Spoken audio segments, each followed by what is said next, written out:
Hello everyone, today we have a special guest on our channel. We are Saurabh. So Saurabh, आप एक introduction दे सकते हो अपना छोटा सा? ओके। हेलो आशीष। तो सबसे पहले थैंक यू आपको मेरे इस चैनल पर बुलाने के लिए। सो मेरा नाम सौरभ है। मैं बीटेक फोर्थ ईयर स्टूडेंट हूँ आईआईटी रोपड़ में इलेक्ट्रिकल इंजीनियरिंग से। सो लास्ट ईयर मैंने इंटरव्यू दिया था सेल्सफोर्स का for the internship and this year like I have been offered a PPO. Yes. So Saurabh ने like he said Salesforce crack कर रखी है, फोर रखी है. तो सौरभ, आप अपना इंटरव्यू एक्सपीरियंस बताओगे कैसा था सेल्स फोर्स का, क्या क्या हुआ उसमें? सेल्सफोर्स में तो सबसे पहले हमारा ओए हुआ था जिसमें तीन क्वेश्चंस थे, डीएसए हम्म. थे। तो एक तो मतलब नॉर्मल अप्रोच थी और दो हम्म. ग्राफ के क्वेश्चंस थे। ओके. तो थर्ड वन जो था वो थर्ड ट्रिकी क्वेश्चन था और उसमें मैक्सिमम लोग फंसे थे। उसके हम्म. आखिरी के टेस्ट केस किसी के पास नहीं हो रहे थे बट एक मैंने कॉर्नर केस निकाल लिया. ट्रिक मतलब लाइक क्लिक कर गया तो हाँ. हो गया था। हाँ. सो मुझे कॉन्फिडेंस था कि इंटरव्यू शायद मिल हम्म. जाएगा, तो जब रिजल्ट आया तो नेक्स्ट डे इंटरव्यू मिल गया था। हम्म. सो मेरा इंटरव्यू लाइक काफी दिनों बाद हुआ था, ओए के हम्म. रिजल्ट लेट रिलीज हुआ। तो उसके बाद तीन राउंड हुए थे इंटरव्यू में। सुबह पहला राउंड मॉर्निंग में था हम्म. जिसमें टेक्निकल राउंड था पहला। तो उसमें ये था कि पहले मेरे प्रोजेक्ट्स के बारे में पूछा पूरा। तो खुद किए थे तो इतना कुछ डिफिकल्टी नहीं हम्म. हुआ, सारी चीजें क्लियर। हम्म. उसके बाद एसक्यूएल का क्वेश्चन, सीवी में एसक्यूएल लिख रखा हम्म. था और सेल्सफोर्स एसओक्यूएल पे काम करती है तो हाँ. उन्होंने पूछना ही था। दो क्वेश्चन पूछे थे एसक्यूएल के, तो हम्म. पहला तो काफी इजी था, आराम से हो गया था। दूसरा क्वेश्चन थोड़ा सा मैं फंसा। हम्म. फिर थोड़ा उन्होंने इंटरव्यू काफी अच्छे थे, हिंट मतलब दिया. काफी कैजुअल, तुरंत थोड़ा हिंट दिया तो मेरा हम्म. सॉल्व हो गया था।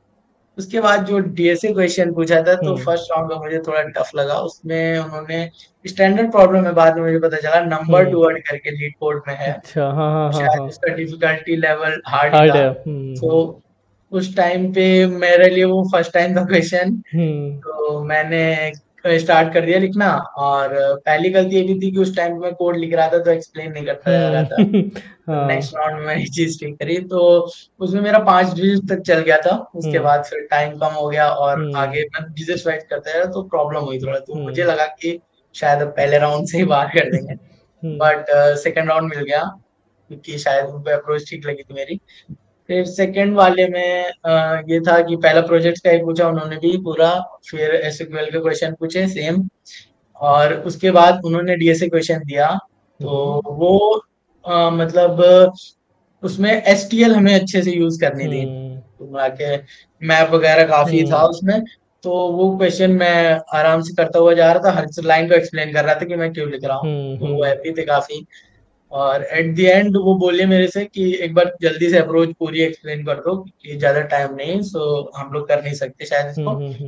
बट मैं उस टाइम पे कंप्लीट कर चुका था। हम्म. तो मैंने बोला कि क्या मैं इसको रन कर सकता हूँ। तो जैसे ही मैंने कहते हैं हाँ हाँ क्यों नहीं, हाँ. मैंने रन किया, सारे टेस्ट केस पास हो ओहो. गए। या. तो वो काफी खुश हो गए। फिर हम्म. उन्होंने पूरा अप्रोच मेरे से पूछा मैंने क्या किया। तो उसके बाद वो राउंड मेरा अच्छा हो गया तो मुझे था कि हाँ अब हो जाएगा, एचआर राउंड मिल जाएगा। तो फिर उसके बाद मेरा एचआर राउंड 2 बजे हुआ था हम्म.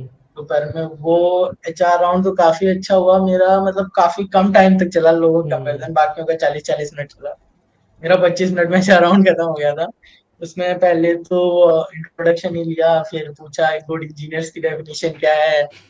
और ऐसे मतलब एचआर राउंड इतना कुछ हम्म. डिफिकल्ट नहीं होता है, वो आपके हाँ. सीवी से कुछ नहीं पूछते हैं। फिर स्टैंडर्ड बोले क्वेश्चन. कि आप अपने प्रोजेक्ट को अगर प्रोडक्शन में लेके जाएंगे क्या क्या चेंजेस करेंगे, सब हम्म. आपको अगर आपने खुद से किया तो आप इजीली कर कर सकते सकते हैं। हो. तो एचआर हम्म. राउंड में ऐसा कुछ डिफिकल्टी नहीं होती। हम्म. फिर शाम को लगभग 5 बजे तक रिजल्ट आ गया। मैं डरा हम्म. हुआ था कि एचआर राउंड इतना कम हुआ तो क्या ही रिजल्ट करना था, क्या पसंद नहीं आया उन्हें। हम्म. फिर हाँ. हो गया था, लगभग 12 लोगों ने एचआर राउंड दिया था और 4 लोगों का सिलेक्शन हुआ था ओ, उसके एचआर बाद। राउंड में भी रिजेक्ट हुए थे?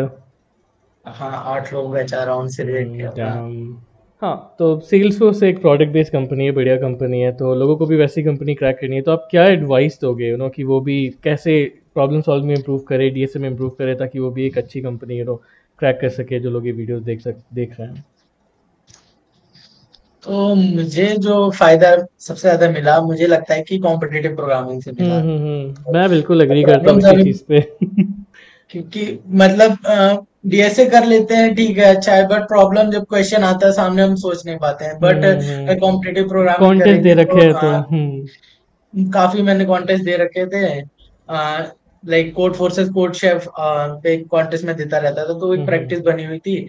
और डीएसए साथ में किया, तो दोनों चीजें अगर बैलेंस हैं तो तो हो लाइक आराम जाएगा, से आप हो पढ़ जाएगा। लेंगे। और लाइक सेल्स फोर्स जो है जनरली जावा स्क्रिप्ट और एचटीएल मांगती है, मतलब हम्म एचटीएमएल सीएसएस जावा स्क्रिप्ट इनके उसमें ही था जॉब डिस्क्रिप्शन में, और वो सारी चीजें सीवी में है। हम्म तो वो चीज भी फायदा देती है आपको शॉर्ट लिस्टिंग के टाइम। तो ये चीज अगर आप कर किसी भी कंपनी के लिए अप्लाई कर रहे हैं तो उनका एक बार जॉब डिस्क्रिप्शन के हिसाब से सीवी बनाए तो ज्यादा बेटर रहेगा मेरे हिसाब से।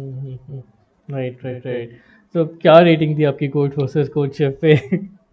हाँ, मेरी रेटिंग मेरी एक गलती थी कि मैंने इंटरव्यू के टाइम से 4-5 महीने पहले छोड़ दिया था हाँ कॉम्पिटिटिव। हाँ। तो ये थोड़ी एक कमी थी।